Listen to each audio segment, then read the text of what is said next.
पुढे मी जागा देणार पुढे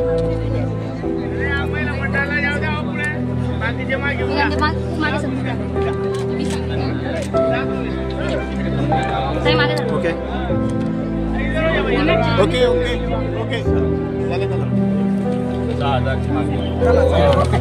प्रहार दिव्यांग क्रांती संस्था संघटनेचे आमचे संपूर्ण सर्व पदाधिकारी आज रोजी गणतंत्र दिवसाच्या निमित्ताने आम्ही आज जिल्हाधिकारी साहेबांना निवेदन दिलेले आहे आणि पालकमंत्री साहेब माननीय गुलाबराव पाटील यांना आम्ही दिव्यांग बांधवांच्या आज तोडकी मुडकी आम्हाला 1500 रुपये पगार मिळते. तर 1500 रुपये पगारमध्ये आमचं कुठलंही काही उदरनिर्वाह भागवू शकत नाही आणि भागवतही नाही. त्यासाठी आमची संपूर्ण एक मागणी आहे की आम्हाला कमीत कमी 6000 रुपये तरी पेन्शन झाली पाहिजे. आमची अशी मागणी आज आम्ही माननीय पालकमंत्री साहेब गुलाबराव भाऊ यांना आज निवेदन देण्यात आलेले आहे. यापूर्वी तुम्ही निवेदन दिलेलं होतं? आम्ही वेळोवेळी जिल्हाधिकारी साहेबांना निवेदन दिलेले आहे, तरी आमच्या दिव्यांग बांधवांच्या कसल्याही प्रकारच्या मागण्या मान्य होत नाहीत.